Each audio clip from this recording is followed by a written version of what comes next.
not so ultimate ears. Ears? I've never heard the little flippy things called ears. That's adorable. Oh, I'm stealing that. Okay, so that is GCFI. So theoretically, when you get shocked, it should turn off pretty quickly. This is not advice. Don't do that to the 3 people that are gonna do it anyway. You better deny this in court. How am I supposed to present my screen now? Well, you can try not breaking 5 adapters each month, maybe. This is just a little tip from an IT professional. If you don't break things, sometimes they'll keep working. I know, incredible concept. That being said, ports did used to have screws on both sides to prevent this kind of thing. However, that doesn't really work in today's climate where the laptop can be lighter than the cable itself. And also manufacturers hate I/O for some reason. Well, I think my charging brick is done for. No, the charging brick's just fine. You, however, are done for if you touch that. God's Wi-Fi is just a poke away. My school Wi-Fi is run by a bird. Okay, but does the bird support beamforming? I wonder if its wings support Wi-Fi 6. I'm so curious about this bird now. No, it's just traffic management. If you're trying to watch 4K YouTube on free public Wi-Fi, it just attacks you. Stop. No, you don't need 4K video anywhere on an internet connection you're not directly paying for. Guess I paid 980 euros for this motherboard. I'm confused about the phrasing. Are you saying guess how much I paid for this? 9 euro? Is that South or North Bridge supposed to have a heatsink on it? I've been hanging around servers too long. I don't remember which one goes where. Is that your microprocessor die, or are you just happy to see me? I'm sorry. I'm very, very caffeinated today. I mean, how else would you mount a monitor to the wall? I don't know. With an actual freaking VESA mount would be a good start. I mean, the wall looks like masonry, so the screws aren't going anywhere. The screws will be there long after you die. And I know why you stopped. It's because you probably couldn't get them any farther. However, it is at this point that you go back the screws back out, get shorter ones, and get a bracket that actually fits against the wall. Not zip tie. Stuff to the... I respect the ingenuity, but this is... I had $5 and I needed to mount a monitor to my college dorm room wall. Levels of build, not anything that should be professional. Now, if you did only have $5, and this is how you mount it, still get some shorter screws, man. Just cut them. At least we know the electricians did a good job. Only a single AP went offline. Well, yeah, most of your APs are running through your PoE over Ethernet. They don't have anything to do with... I mean, this is bad either way. I'm sorry, I was just hung up on that. I was like, how are you powering your APs? Yeah, there have been a few flood instances that I've got to walk in on and fix. But I've seen Cisco switches just drenched in water, crackling, making very angry noises, and bright flashing lights, and still running. So I'm not surprised. They're built for some pretty tough situations. I'm gonna need you to update the price for oil changes on the digital display. $34, 44. Oh, and semi-synthetics also 44, 80 something, 88. Did somebody forget the login to the digital signage? Or did they make one... I shouldn't laugh, but a place I knew once put their menus and some promo images and stuff just on a USB flash drive and plugged it in to a TV and just ran a slideshow, which was hilarious because it looked like it did the slideshow animations and everything.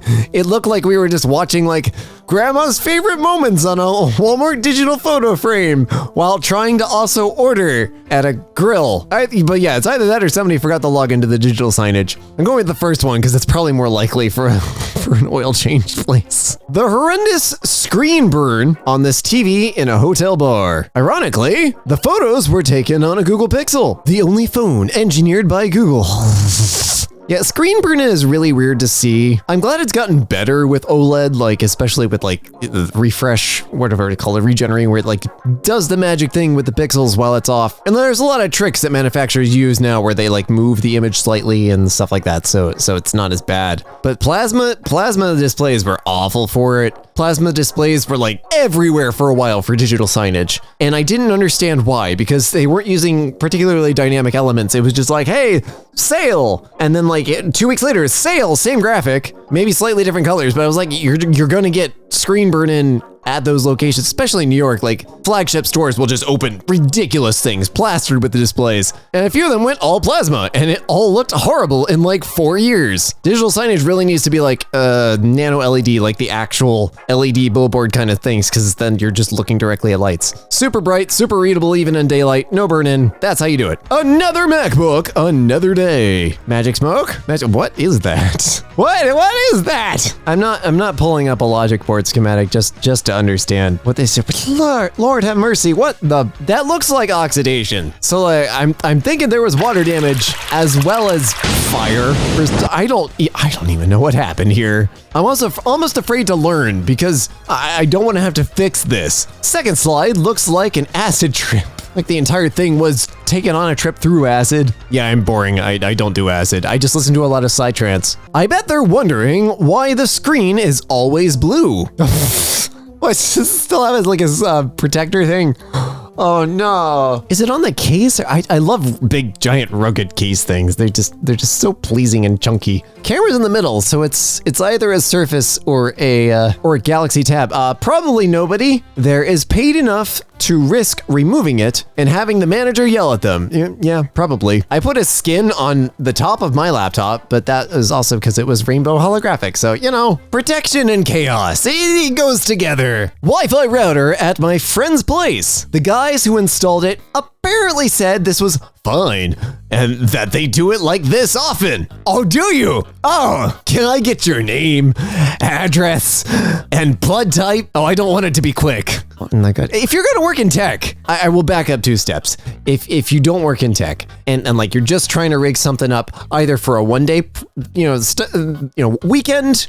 I've forgotten how to English. If you're rigging stuff up for a conference and they need Wi-Fi in a room that you didn't know about, stuff will look like this, but it'll be for a weekend and you'll just gaff tape it to like the nearest surface that you hope won't get damaged by gaff tape and you'll pray it just works and it's fine. You take it down, you're done. If you're installing Wi-Fi for a customer, even if it's a budget customer, even if you don't have everything that you need, I've been in those situations, you make it look better than this. Thermal paste 1, CPU 0. Oh my God, what is your thermal? How old is that thermal paste? It is completely solid. What in the? Did you use thermal paste from the Reagan administration? I'm convinced it's not even thermal paste. It's just a shiny rock they shoved in there. This was inside a PC being recycled. Jesus Christ, what the? Okay. We were just talking about thermal paste. Thermal paste is a goopy thing that moves heat from the CPU to a fan and a heat sink. So the heat sink kind of dissipates the heat away from the CPU, and then the fan helps blow it away. You're just trying to remove as much heat as possible from the CPU because the CPU gets really hot, around 90 degrees Celsius at like really on the warmer end. That's Velcro. Velcro don't do anything. Velcro does not conduct heat. There are whole people having very uninteresting arguments about like the proper pattern of thermal paste for peak thermal performance. And then there's this guy, or whoever was recycling the PC, it was just like, it stayed on. I'm guessing like the holes didn't line up or something, and they were just like, well, this thing came with it, and it just needs to go on. So I just Velcro. Oh, like I see some sort of schmuck stuff on the CPU itself. So maybe there was heat. There was not heat. Maybe there was thermal paste on there before. I don't know, and it makes me angry. Also, the smell would be awful because it's boiling Velcro. And one of our users, I'm gonna translate, wrote numbers above the function keys with a graphite pencil. Any idea why? Cause the frickin' function numbers are tiny? I'm sorry, I understand this one perfectly. Probably cause I'm sight impaired, but also like, I use all of the function keys. In fact, there are 24 function keys. Most people are like, oh, there's only F12. Yeah, on original IBM Model M keyboards, and you can still get Cherry. Yes, that Cherry. Keyboards for inventory and sales register stuff, there are always 24 F keys. You can map stuff to F13 through F24. I have them mapped to my Stream Deck and to a little programmable number pad. I use the hell out of those things. I don't know how people get around, like every time I hit one and like the volume goes down, I'm like, no, I was using that. Even just basic stuff like Excel. But anyways, that's my function key. But yeah, no, they're tiny.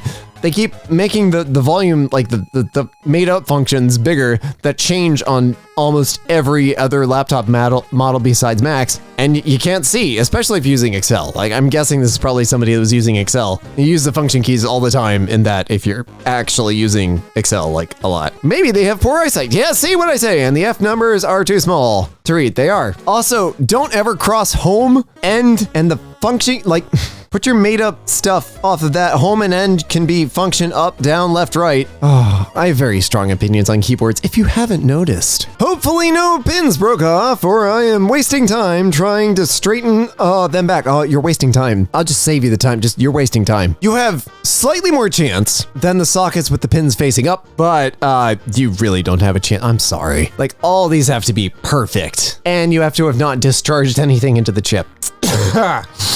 I can see from the picture that you are a squishy human. This probably won't work. But yeah, you know, try. Might save you some money. Built-in USB port on the home theater seats at a friend's house is outputting 30 volts. Oh, and has killed a phone, a Wii U tablet, and my USB port tester. I have a theory. Okay, so some of those power recline and some of them do like the subwoofer bass thing where it shakes the seats. I'm guessing somebody who was building and upholstering a chair, and I'm not blaming them for this, was given poor directions on how to wire up the USB port, because marketing departments just think that you slap USB ports on things and you can charge an extra $100. And if you open it up, it's probably hot glued to some speaker wire or to some other probably really undergauged wire that goes to like either the power recline or the base or something like that. That's my 2 cents. Yeah, 30 volts. Jesus. If you're unaware, don't feel bad. USB ports are supposed to output 5 volts max. The thing that changes is the amperage. Think of it as a pipe. The pipe is always the same diameter, but the amount of water you push through it, like for higher end devices, can be 1 amp, 2.4 amps, keeps going up. And then we get into power delivery, and I'm not doing that because the voltage tends to shift. But it should never be 30 volts. I ran out of cable, so some positive connections are black. Oh no, and several IO has the same color. What are you building? Okay, I was a quarter convinced that this was a trolley post. I'm still not unconvinced. What in the... Okay, wait, hang on. I'm trying to find a microcontroller. Where's the brain? Oh, there's an Ethernet port. That's a Raspberry Pi. Okay, there's a Raspberry Pi in the dead center. There's a ribbon cable going to probably a camera. Okay, so Raspberry Pi. This is the worst wired project I've ever seen. I'm so sorry. I don't know what you're building. I'm sure it's amazing, but what in the goddamn hell? You know they sell spools of solid core wire for you to do your own wiring once you've done prototyping. The braided core little 0.1 millimeter pitch header, pin to pin jumper cables, that's for prototyping. Why do you have a breadboard stapled to the side? Where is this gray Ethernet cable in the middle even going to? If you need disk, you know JST connectors exist, right? Even like a bunch of Molexes would be better than this. Jesus Christ, you just got like, okay, I'm half convinced this is trolling or somebody that just like could not be bothered with any type of prototyping process that would be replicable. It's good Lord, you sneeze and this spaghetti Furby is just going to explode and you're gonna have no idea what happened. We had an internet problem at my school today. Well, the rack's still on the walls, so that's a good start. Okay, I've been staring at this for a little. The plugs look weird, but all international plugs look weird to me. I'm trying to figure out the issue. Like the cables are like a tiny bit messy, but like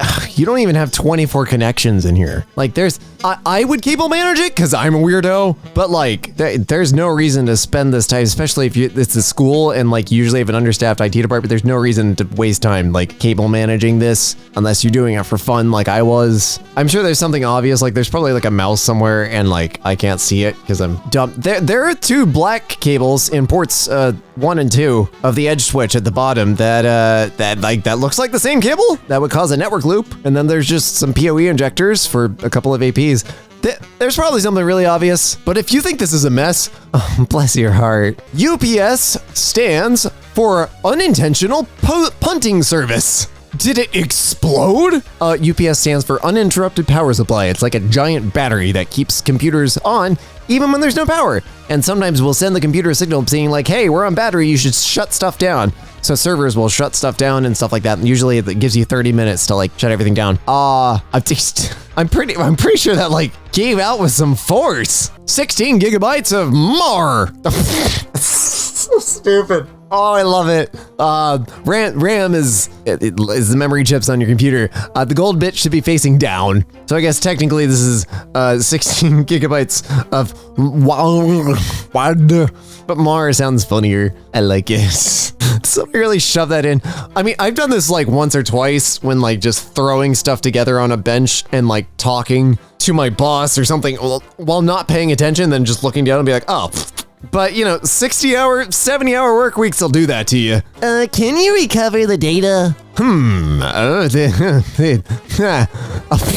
Possibly. But when there's fire involved, it depends on how much electricity started the fire. You can do some amazing things with data recovery, but you can't do magic, and you can't untoast bread with data recovery, I'm sorry. Hard drives these days are crazy. Oh, there are so many problems, oh God. I work with a lot of storage arrays and stuff like that, and so this stuff just gives me anxiety. This is Disk Manager in Windows. The top one looks okay, still offline is a little weird. Disk 4, when it says unknown, unless it's expected, that's sometimes a problem. Although it might just be an uninitialized, completely brand new disk. Disk 5, unknown, that many gigabytes? Disk 6, unknown, that many gigabytes? Either your RAID controller is completely blown, or the minute you try to write any sort of partition table to that, the entire disk just implodes because it has no idea what it's doing anymore. I hope you didn't have any. I hope those are brand new disks and you can just return them. Or your RAID controller is just freaking out and inventing ghosts VHDs for pleasure and enjoyment. This micro USB cable. I mean, it's kind of bad. It's trying to escape its fleshy prison. Let it molt. Let it be free. Not bad, seen much worse. Deconstructed Chromebook. Somehow, it still runs perfectly fine. Yeah, I mean, I hate to say this, but laptops are just computers smashed into very tiny boxes. If you take a laptop completely apart and keep all the wires intact and connected, it'll run just fine. There are people that like mount, I love the people that mount like laptop boards up on the wall. I know some people do it with like full PCs, but like the laptops just work a little bit better. But yeah, if you take the headlights out of your car and you run a 20-foot cable and you mount them on giant sticks on top of your car, it'd look amazing. It would piss off all the states with stupid vehicle inspections. Yes, I'm going to die on that hill. But the headlights would still work just fine. Is my main board broken or is this still salvageable? I don't know. Let's see. Oh, was that a serious question? Okay, we need to have a talk about PCBs for a second. PCB is printed circuit board, and that is all the very tiny, like when you look at the Death Star and you see a little tiny lines and stuff, that's all the little tiny lines that are on the motherboard. Those are actually important, unlike on the Death Star. Those are called traces, and they connect various electrical components between each other. And if you look at traces, usually in a kind of CAD-like viewer, it looks like architectural blueprints, and they get very complicated. However, as motherboards have added more and more technology over the last couple decades, we started making multi-layer traces. So usually you have like a double layer of traces on each side. So you have 4 layers of traces. I don't know if they ever got up to 3. Probably possible, but at a certain point you start to run into heat dissipation and stuff like that. So when you break all of that on a single layer PCB, you would be able to solder the traces to each other. And even on like a front and a back PCB, you might be able to, find all the traces, put solder across them, do a somewhat good repair job, especially if it's not high voltage. On a quad layer, you can't get to the under layer because it's all laid down as a trace. Like it's baked into the board before the components are even put on. There is no way to repair this. So I'm hoping this wasn't a serious question. If it is, Houston, we have a dud. Probably dozens, if not hundreds of traces of the PCB layout got snapped in half. Oh, I feel bad now. Oh, that wasn't an honest question. Yeah, no, usually if you break something, it stops working. All right, I'm sorry. Trying.